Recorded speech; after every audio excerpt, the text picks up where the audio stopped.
Welcome to this week's episode of the Big Eyes Podcast. I am your host LJ, and today I have my crying back with me. Shout out to Mills and the Platinum Shmal boy himself, Jeff. What's up, guys?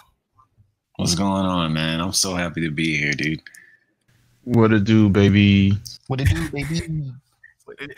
All right, guys. So, we are here to, a special occasion, a special memorial for the ending of one of the top guy right now. They're really leaving Wild on top. That's crazy. Crazy. It is. That's crazy right now. So we're here in memoriam of Demon Slayer, ending. The manga ends this last Sunday. Final chapter. It's all wrapped up. It's all done. Let's really just get right into it. How did you guys feel about the ending? Let's cut out the extra stuff, bro. Let's get right into it. How did we feel about that ending?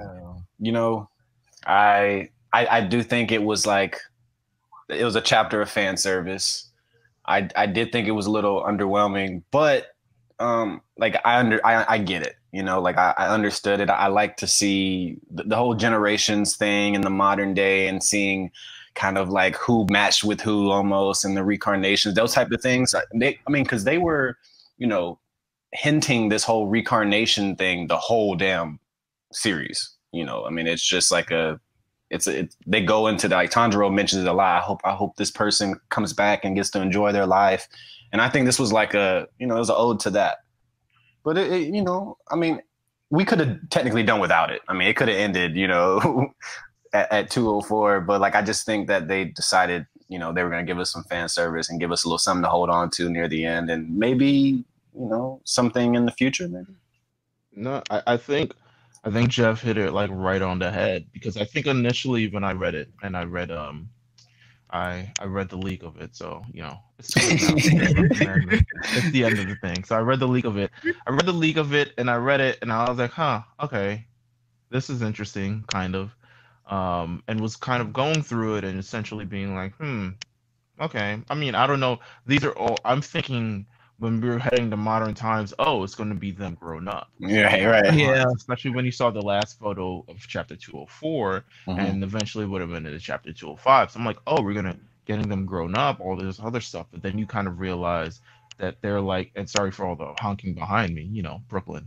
But I think Jeff hit it right on the head of the talk of all the reincarnation through this entire show, because you get to see their ancestors kind of live a life that they never really experienced nor got to live. Even through the Hashiras out here fighting for their lives and fighting to keep the world safe. And now their ancestors, and not ancestors, their descendants. Their descendants are able to actually, enjoy everything that they've sort of done. They've made the world a much better place. They've, now their family able to go live in the metropolitan city and, have these kind of carefree normal ass lives. And that waking up every morning to families being murdered, and then, realizing that you have to go out here and put your life on the line, all these other stuff, putting your family at risk, going through all this trauma that you've gone through.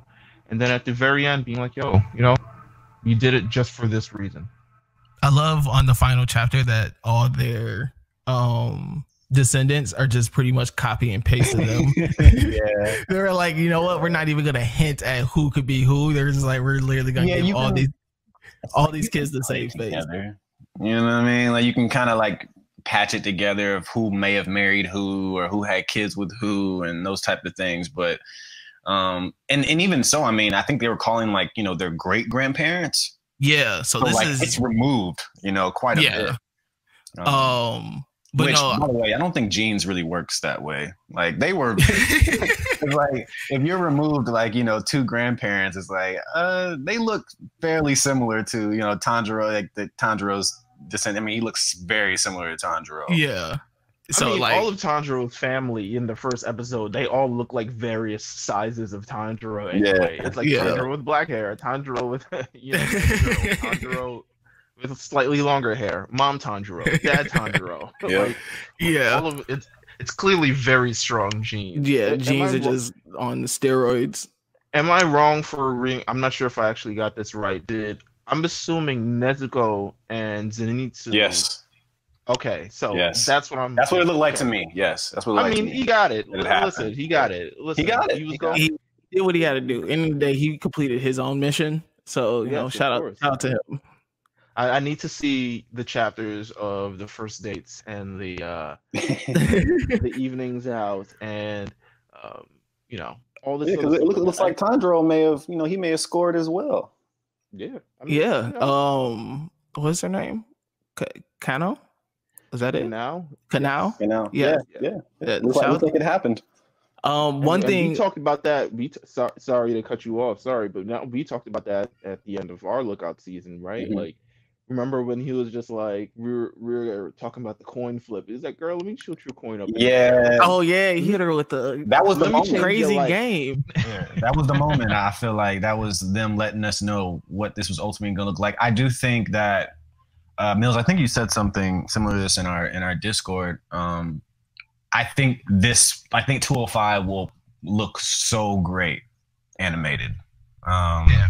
I Yeah, think, it's definitely gonna hit better animated. Yeah. I feel than this chapter. I feel this chapter, like you said, it was a fan service chapter. Like, and to be honest, we could have done without it. Mhm. But I do feel when you finally see it, like as a final episode, I think this is gonna hit definitely. It's gonna hit different. I think they're gonna probably do a little bit more, like kind of tie in some past things with like, what the present looks like. But you know. I feel like this is going to be a great closing episode as a closing chapter of a manga. It's going to be heartwarming for sure. I think for an anime perspective, it's kind of different to like when you want to give fan service, like especially from a manga standpoint. Like there's only so many emotions that you're going to like grab. You know what I'm saying? Yeah, like because definitely. you want to see this like what's her name? The love pillar and your guy, Jamal. Like, that scene to me was like, you know, being to see that they kind of, I think they owned like a bakery or some kind of like, it's a very quick panel, but like to me that was like the best part of it. But I think when we see that animated, it's gonna bring so many feels just because of obviously the situation, you know, what happened. But so there's only so much emotion you're gonna get from like actually reading something like this, like 205, you know what I mean? Like not a lot of action, more of like, hey, this is what the hell's been going on. It's modern day Tokyo. Here's a bunch of great grandkids from some of your favorite people or reincarnations of some people. You know, And I think the fact that it's also like a week by week, like chapter by chapter, we're skipping, you know, we skipped like 2 weeks because of COVID, like all these other things. I think it's a kind of staggered schedule. Once we see this, I mean, I think I plan on rereading this. Definitely. I think once I read it all as a thing, it's gonna hit me way better than it probably did. Probably. Yeah, I think like what Jeff was saying about how like this chapter is gonna hit differently animated is also because, you know, going back to what Mills was saying, you know, in the chapters before this, like the 2-3 chapters, you really see like the gruesome ending. You know what I'm saying? Like the aftermath of like a very gruesome ending.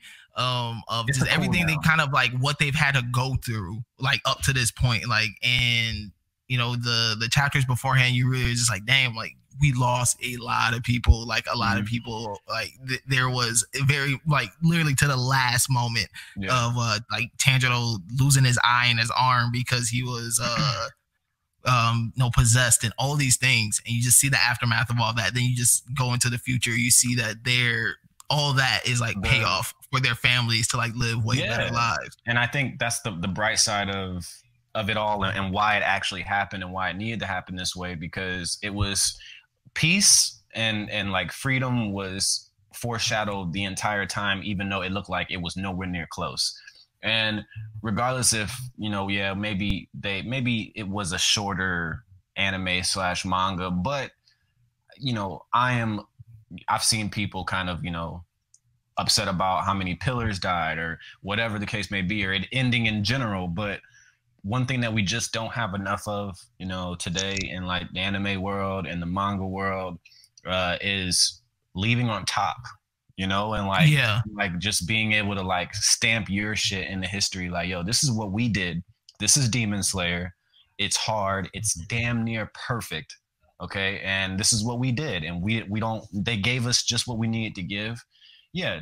The ending was more of a cool down, and maybe it was unnecessary, but I think it's cute. You know what I'm saying? Like, I think it's stuff that like we would like to, I mean, who wouldn't want to, you know, see, well, in Dragon Ball situation, we got GT and we were a little, but you know what I mean? Like, who doesn't want to see, you know, some of their favorite characters and see what their life turned out, you know? And we don't necessarily see Tanjiro, you know, but I'm just, my point is like, you got to see that he got to live a normal life to some extent, just off of his, you know, his family.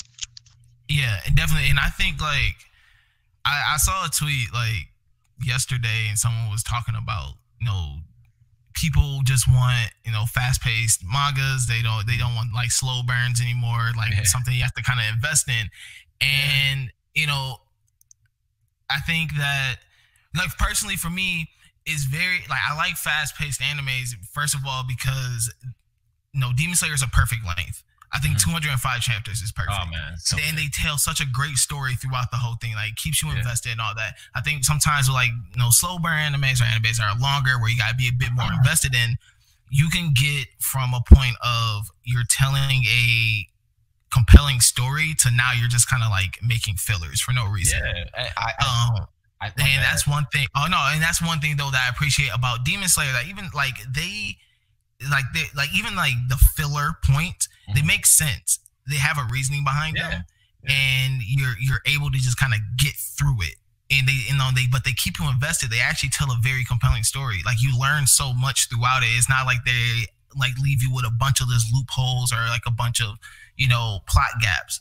The modern day jump, I think it is a big jump when I realized that these were like great grandkids, and not just grandkids. But I think pushing it that far, like from a time stamp, I think it leaves a lot of room for them to do whatever they want with the series next. If that's their, you know, if that's their motive, like if they decide to do a prequel or even a sequel after that, at least they have that huge space that they left open from 205, like, you know, boom, 205 generation, you know, generations later, you know, great grandkids.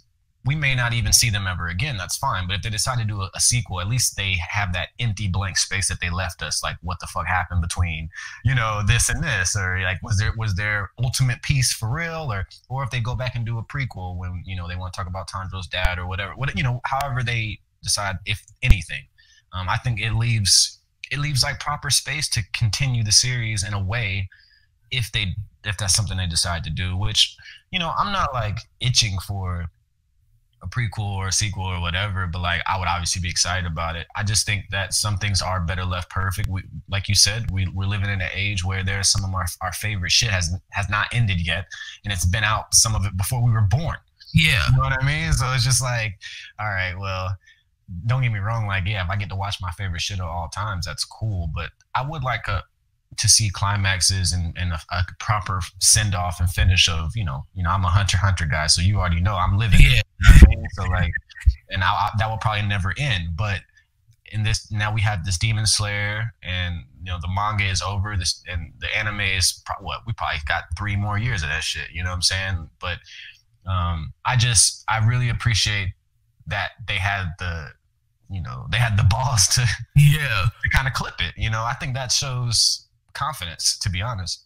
And I think like them, you know, ending the manga where it's at, and now they have all focus on the anime. That allows them to do so much more with the anime. I know, like, dude, you can think of all the non-canon stuff that they can do, all just the, you know, they could really take it sky's the limit with the anime now, because the manga's done. And I'm, you know, like you said, I appreciate them. You know, they have a crazy come up story too.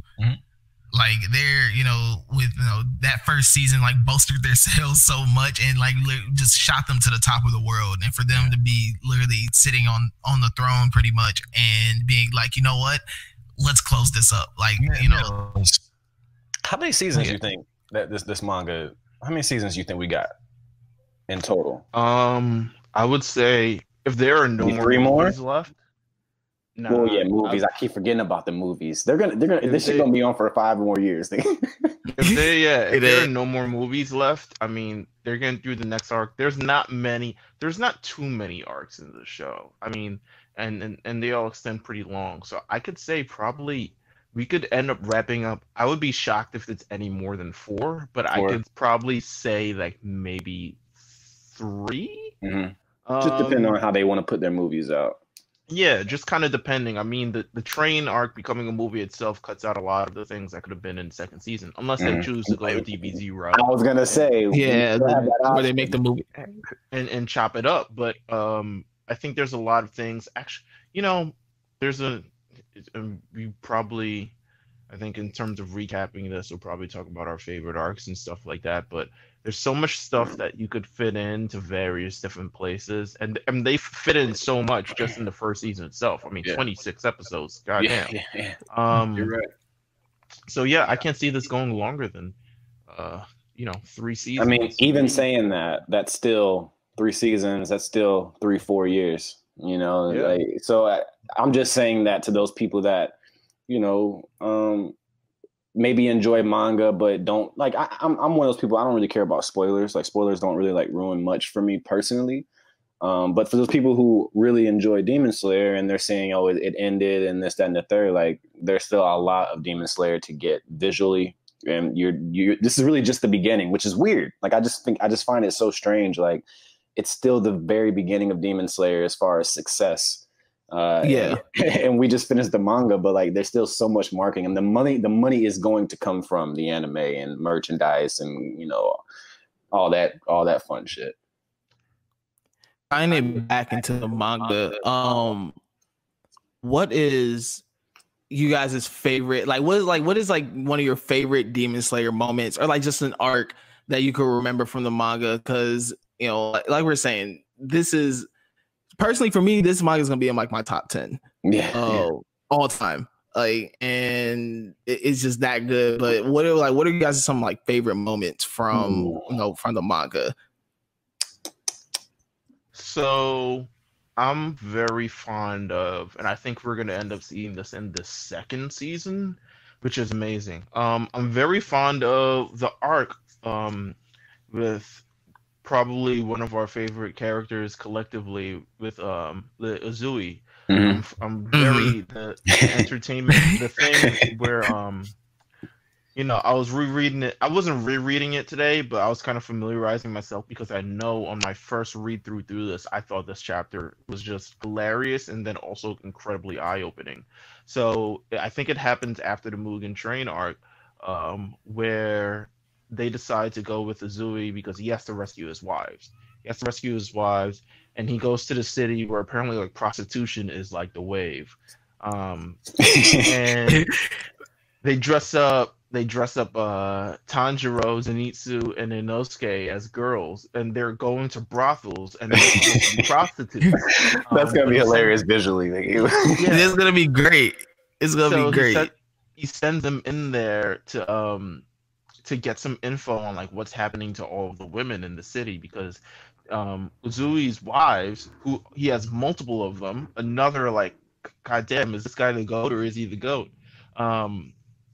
He has multiple wives and he's trying to save them. And then it ends up being this entire battle. I think they learned a lot of different things about demons. I mean, we've seen the demons before that they just kind of slice their head off. This one isn't so easy. We learned a couple more things about Nezuko gets some development, Tanjiro gets some development, a lot of things. It's kind of one, you see kind of considering now in the grand scope of things. I mean, just in the previous arc, Rengoku, he dies. Spoilers for the movie. He dies. So you experience that first loss, and then you kind of go to Uzui, who by the end of this arc is like, yo, I'm so fucked up, I'm gotta retire. Right, I'm done. I can't do this shit no more. He's like, I'm just gonna be. He loses an arm and everything. What you want to do? Like, I do paperwork or something. I'm just gonna be a full-time fly nigga at this point, because there ain't no point in me, continuing to break my neck and break my back over this thing. I almost died. So, I think that's one of my favorite arcs. and you know, there's various different things. I think just the moment also, and sorry if I'm stepping on anybody else's favorite moment, but the moment where Muzan enters Ubishiki's kind of like place, and he's just like having this conversation. You finally get to see these two entities that have been at war one-on-one, and then my dude blows himself up. He's like, yeah, it's like, what the fuck? And he's like, no. And it's like, you didn't think that this was a suicide mission, huh? This is always a suicide mission. Foul, man. Foul. Like you thought this illness was gonna kill me. Wrong. So that's my favorite part. I mean, that's another one of my favorite parts through this entire thing. You know, I don't know, this may not come to a surprise to anybody, but Dimensional Infinity Fortress. Look, man, you know, if it's, I got to see Tanjiro and Giyu. I think Asaka was the 12 moon. Oh yeah. The upper moon. What was He's upper moon one. Which upper moon is he? Is he upper moon 1? It's I think he's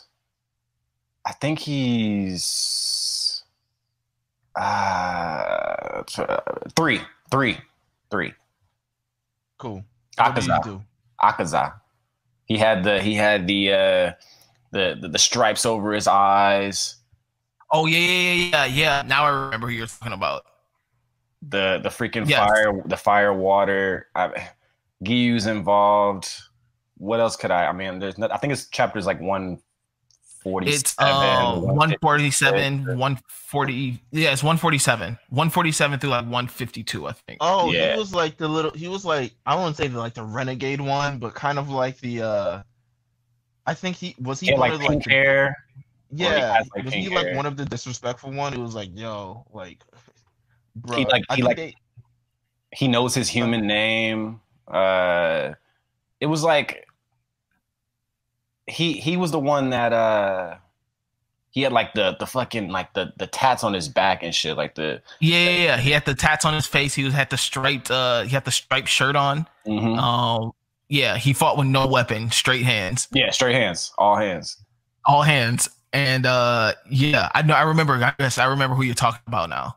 He's like super stubborn, but he's like super resilient. I think he had like his powers were, it was like straight strength, which was weird for me when it came to like the demons, because like you said, he didn't fight with any weapons, all hands. Oh, this guy was the guy who killed. Damn. Because I remember there's a scene in that fight where he catches Tanjiro's sword. Yeah, he's straight hand to hand. He catches his sword in the middle of one of his techniques. Mm-hmm. When he's doing the his Sundance technique. Yeah. And he catches the sword, and I was like, oh shit, like this guy's on a whole. He had that compass needle shit. He had like his regeneration was enhanced. But really, you know, I liked it because I got to see Tanjiro and Giyu fight side to side. You know, that was really like, I can't wait to see it animated. I mean, yeah, that's gonna be a lot sooner than before, because he's the one who killed Goku, I believe, right? Damn, trash. Sorry. No, yeah, I know. For you too. Oh, but no, yeah, that's such a. I mean, that whole arc of them fighting all the upper moons, really, for me, that upper moon battle really should have been like the final boss battle. I know, but I mean, listen, I get it, and I've had my quarrels with the final battle against Muzan. It some at points seemed very repetitive. It felt like they took some of his like gruesomeness away. Yeah. But I understood it. I understood why they kind of did it the way they did. Just kind of seeing all of them fighting on their last leg and like having to like defeat this like final monster at 30% strength. Right. Just kind of seeing all that, it made sense, and I understood it. I understood why they would struggle. But that Upper Moon 1 fight was something out of heaven itself, man. That last final battle was so cold, and like the fact that he was the brother of the first, like the guy who created the first breathing technique, just all these things, which is it's just so nasty. And no, just that whole final battle is definitely one of my favorite moments. Obviously, my guy Tokido, his whole arc is great when they when they defend the swordsman village. Yeah. I love that because, you know, how his character is, you know, his head's very in the clouds, but you finally like learn that this 12-year-old kid is an absolute killer. Like he is an absolute just monster. Even the moment where Tanjiro attempts to to fight him himself, for him knocking out one of the people from the swordsman village, he's like trying to move his arm and it just wouldn't budge, and he's like, his arms are like tinier and more frail than mine, and I can't even like move his arm. Like that's my thing, dude. Like every time even when I'm reading manga, I'm like, I also have like this visual, like, oh my god, I cannot wait to watch this shit animated. Like it's actually an awful habit, to be honest, because sometimes it takes me out of the actual manga because I'm just like, I just want to see this like done, like because it's so beautiful, and like Demon Slayer in general, like we've seen it like the first season. It's just like, fuck, man, like this is gonna look I think so that's cool.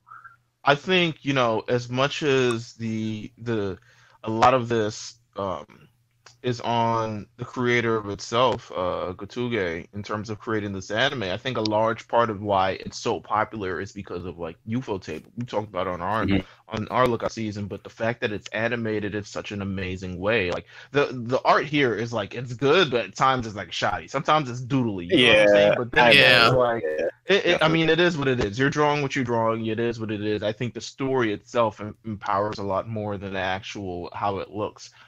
If you can get from point A to point B and then have the amazing moments look like amazing moments, I think I'll pretty much sort of settle on that. But the fact that the anime has kind of brought this entire thing to life, and it's a visual aspect of it as well, which is why, to me, the anime is the reason why the manga is so popular, because nothing really, I mean, in terms of the whole, even it claiming the first 19 spots on the Japanese, you know, manga charts and stuff like that. Like, even that didn't come to fruition until you finally got to see it up and close in person. And they had that award-winning battle. They had those moments. They made you feel for the characters, all this other stuff. I didn't get into it until I saw the anime, and then I was like, you know what, let me continue reading the manga, and then the manga was great as well. So I think you owe a lot to it, and it comes with just the anime being so powerful. It's the same thing for Dragon Ball Z, right? Very special.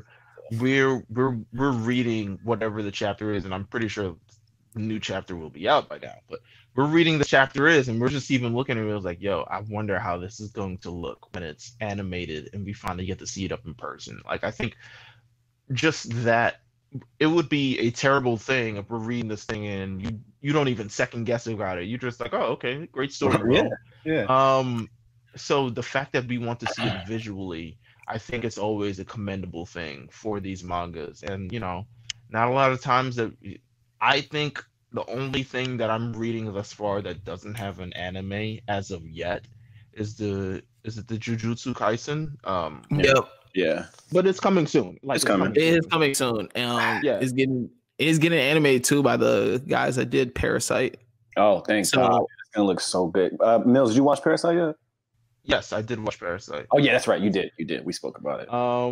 But yeah, I think it's a great compliment to at least give. I think this entire thing, in terms of just Demon Slayer as a whole, I think from top to bottom, there's definitely some things at the end, and I think I agree with you, Jamal, on some of the things that you had, some of the critiques that you had towards the end. He was like, yo, I feel like they're just introducing random shit to weaken this. Like the handicap Muzan by the end of the battle. They know it was hot, bro. They knew it was hot. They're like, you know, we can throw some shenanigans in here and nobody's gonna really but you know, and then it's weird because it's also a weekly manga, but believe it or not, that final battle lasted 18 months. So you're reading since December of 2018 is when I looked it up, where they finally Muzan reached the Ubayashi. Oh God, I don't want to mess up the name. But he kind of reached the house, and it kind of began there. Like, all right, the gloves are off. Let's turn up. So it starts in December 2018. We finally ended like literally like 3-4 weeks ago. So it's about 18 months that this thing is going on. So there's a lot of things that from week to week that you're just trying to get by, and a lot of stories that you're trying to tell. And trust me, they told a lot of stories. I mean, they did. But you can do. I think you can do that when you know you're ending it. Yeah, they must have. They always knew. They must have always. And I give them leeway for that, because if it had been you're telling all these stories and you're dragging this thing along for the sake of an arc, and then it's like, oh, next time, I was joking about it on Twitter. Oh, the Hashira from the future comes back in time trying to warn us about blah blah blah. Right.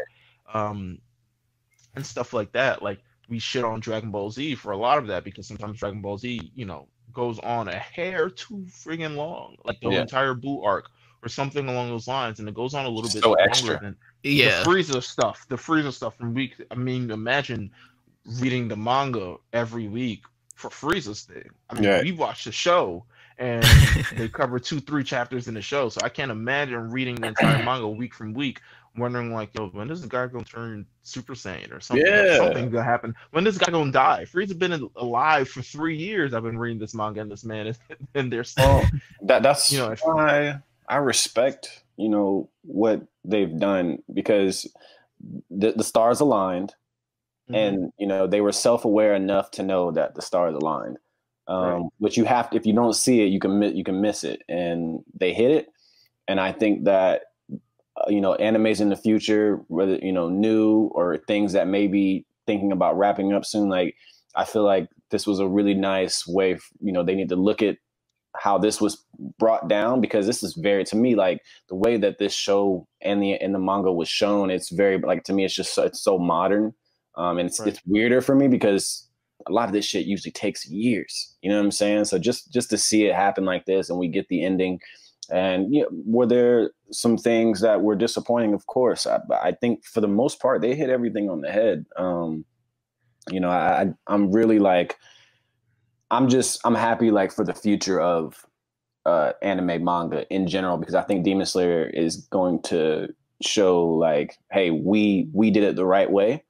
And I think others are going to kind of follow behind this, as time goes by. Yeah, definitely. And going back to you talking about you're reading the manga, while you're reading the manga, you're like, man, I can't wait to see this in the anime. And I do that a lot too. But to be honest, it helps me, like, within the story, because in my head, I'm kind of creating more of an active visual than just kind of more some still pages.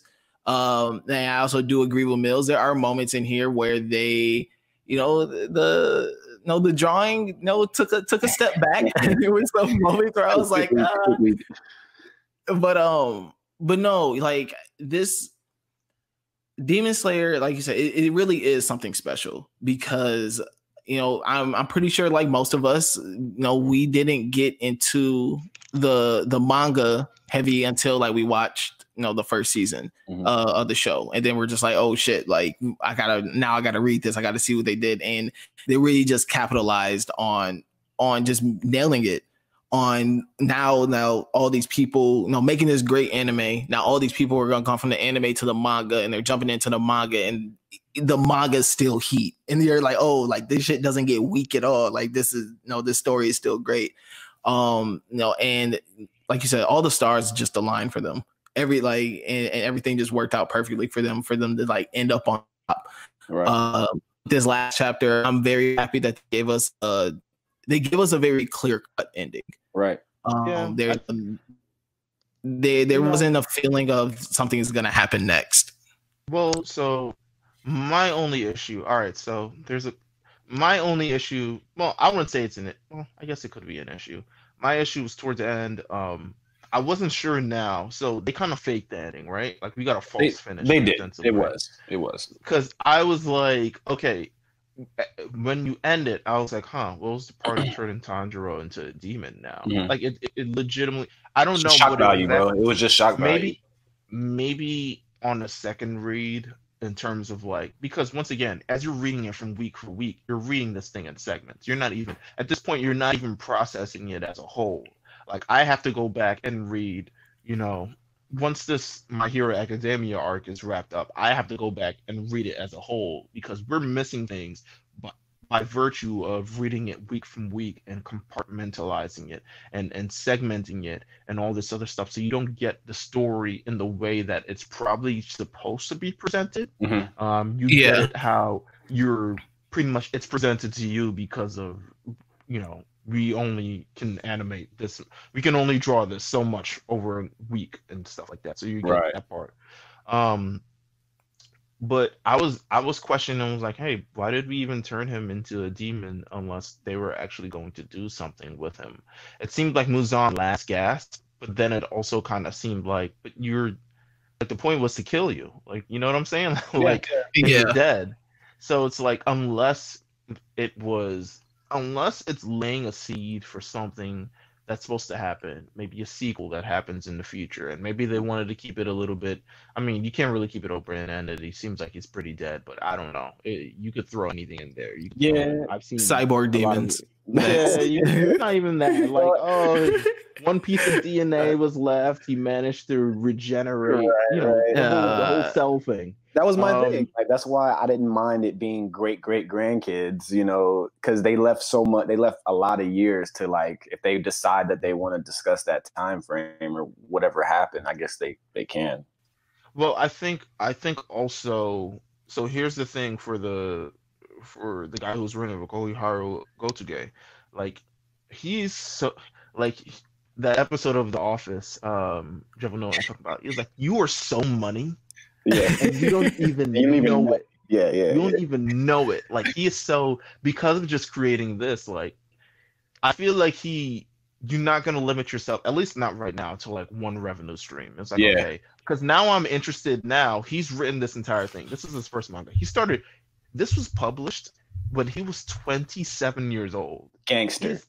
He is 31. He is our age. He's our age.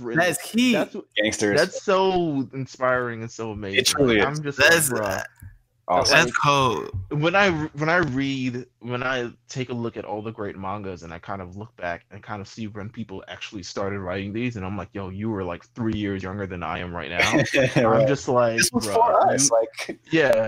You've changed the world, and now I'm inspired to change the world in my kind of way. But you kind of you get to see. I think he's going to decide. I think his next one. I don't want to say it might be better than this because I think we hold this kind of with a very strong sentimental value. Demon Slayer Kimetsu no Yaiba has become like a new entryway point into manga of this generation. Of, you know, the post Naruto. I wouldn't say post Naruto because Naruto still it's like very popular. Man, listen, Naruto doesn't have its stronghold anymore. I feel right, but I still think it's like in this sort of post Naruto generation where they were kind of in this new renaissance of manga and anime and stuff like that. This is one of the main strong entry points into it. Like you can't. Dragon Ball Z is still an amazing popular, you know, manga and anime, but your entry point is 30 years ago. Like your entry point is there. So I think in terms of this entry point of like, let me get into this modern anime, you kind of have to start here, and that's kind of what he created. I think what he creates next, I mean, I'm sure there'll still be little swatches of Demon Slayer in it, but I'm interested in what he creates next because I'm sure he ended this for a reason, and we're going to get he could, you know, you never know. He could become one of the greatest, you know, manga writers of all time. This is a hell of a start. I'll say that for first. Like, this is a hell of a start. Young. I would love to see an interview with him in terms of like what he's got planned next to do after this, because it's just like, damn, like imagine, like he is so money right now. Like he doesn't even like the money hasn't even come. Like, he's got money now. But like the anime, the season 3, season 4, the merch money, the movie money, the American money. You know, I like what you just said. You know, like, hey, yeah, he's sitting on a gold mine, but it's like he may think of it like, you know, I've made a masterpiece. I understand that, you know, the manga's done. Now I have the anime. He's gonna eat off the anime for so long going forward, and while he's doing that, he can work on whatever's next for him. You know what I'm saying? Yeah, definitely. I remember I was reading in terms of this, and I think I linked it in our Mount Silver group chat thingy. But I sent an article regarding the initial writer of Pokemon, right? Mhm. Like, so the initial writer of Pokemon, in terms of writing the anime and stuff, the anime, the manga, the game, they're all separate. Like, they're all separate worlds. They don't really deal with one another. I don't know if you've checked out Mount Silver yet. If you haven't, please do. But obviously, nothing is related to one another in terms of how it's written. The show is the game. The game is kind of like, you know, the show ends up being like kind of a spin-off of the game, kind of, but not really. It plays by its own rules. But the original writer of it intended to end Pokemon, and I'll link to this article as well, but the original writer intended to end Pokemon after the first movie. Mhm. He wanted to end it kind of there, and he had this idea, and it's like this very radical idea. Or was it the second movie? It was something like that. He talked about the second movie too. Which Regardless, it was supposed to be way shorter, right? Yeah, it was supposed to be way shorter, but like, yo, the money was like, yo, yeah, the billions. We're phenomenal. Have you seen this thing in America? Like, we're making money. So they're essentially, he ended up leaving writing the show because he was just like, yo, I can't do this over and over. Like, he's writing the same episode. You're essentially writing the same thing over and over. Essentially, he believed that Ash's journey should have been done at a certain point, and then another character's journey should begin afterwards. And they should continue cycling through these characters to not make the story so just, sterile. Pikachu, too much money, man. You can't. Yeah, the money was there. I get it. I get from a billionaire standpoint of like, yo, why are we cutting in the money right now? But there's also, I think that I recall that story to kind of say there is this sort of artistic merit that these writers have with their art, and they don't really want to compromise it, or they don't at least want their fingers to be, compromised. I think it's a great read if you actually want to like learn about a writer. He died like 10 years ago. Right. Oh damn. Yeah, he died like 10 years ago. He wrote a lot of Pokemon while he was on alcohol and drugs, which is crazy. It's a great read. But, I saw you sent that. I didn't get to read it yet, but I saw the heading. I was like, oh yeah, I'm gonna definitely see what this is about. Yeah, it's a long article, but it's super interesting. It's super interesting and kind of like getting the behind scenes. But I think, maybe I'm projecting this on GoToGay because I haven't read an interview. I don't know what he's actually like. Maybe I'll try to find some translated stuff. He could be just like us, man. He's a UNC. For real, he could after this. But I would like to think you would want to continue his legacy and not just be known as the Demon Slayer guy who wrote 25, 25 years worth of things, and he's kind of see how that. I don't think anything's supposed to last so long. Even Dragon Ball, Akira Toriyama took a break for, what was it, 20 years 15 20 years from writing new Dragon Ball, and we see the Hunter x Hunter creator's health deteriorating, not even able to finish the thing. So I think it's I think he wants to continue to spread his wings, and why not? Because his next one may be his best one. His next one may be the best one. Akira Toriyama didn't start with Dragon Ball. He started with what was that cute show? That was referred in Super. Oh, I forgot the name, but he didn't start with Dragon Ball. And Hunter x Hunter guy didn't start with Hunter x Hunter. He made 2 all-time great, He's a different beast, though. Oh yeah, bro. He goes crazy. Just 2 all-time greats. So it's like, who are we to ever like put these people in a box and define them? Shout out to my green outfits. Yeah. So all that to say, I think anime fans just in general applaud him for like, yo, you could go for the cash grab because this thing is going to make a lot of money. We appreciate it that you ended it here before it got wild whack. Definitely. And on those beautiful ending words by the great Mills, thank you guys so much for coming on the show.